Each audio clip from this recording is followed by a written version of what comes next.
Welcome to The Terrible Take, a daily segment telling Steeler Nation what's on our minds. I'm Melanie Friedlander.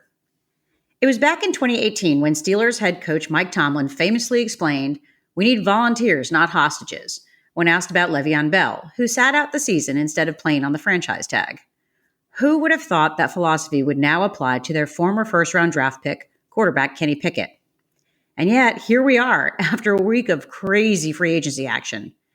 The Steelers still have a quarterback selected in the first round on their roster, but his name is Justin Fields, and they got him for a mere 2025 sixth-round draft pick, which could turn into a fourth-rounder if he plays more than 51% of the offensive snaps in the coming season.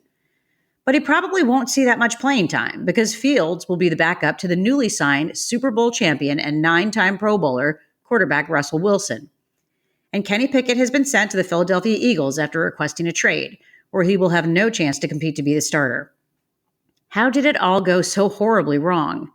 Some of it isn't Pickett's fault. The Steelers reached, taking him with the 20th overall pick, needing to replace quarterback Ben Roethlisberger in a weak quarterback draft class. And former offensive coordinator Matt Canada certainly didn't do Kenny any favors. But Pickett wasn't looking like the guy that could lead this team to their next Lombardi trophy. And he sure wasn't acting like it either. Refusing to back up Mason Rudolph late in the 2023 season wouldn't have sat well with Tomlin. And the more recent reports that he canceled a workup with his fellow wide receivers after the team signed Wilson doesn't reflect well on his character. What's more telling is the overwhelming silence from him and his teammates.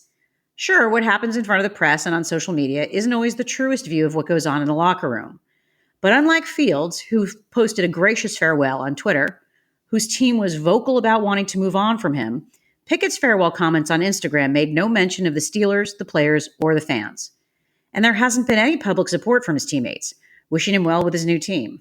In fact, many of the leaders in the locker room, including Cam Hayward, TJ Watt, and Minkah Fitzpatrick, were actively campaigning to bring Russell Wilson on board.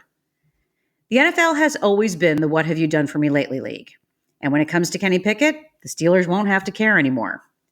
That's my take. You can follow me on Twitter @GirlSurgeon. Check out The Terrible Take every day at 5 p.m. Eastern Time. Follow us on SteelersDepot.com and check out The Terrible Podcast with Dave Bryan and Alex Kozora every Monday, Wednesday, and Friday.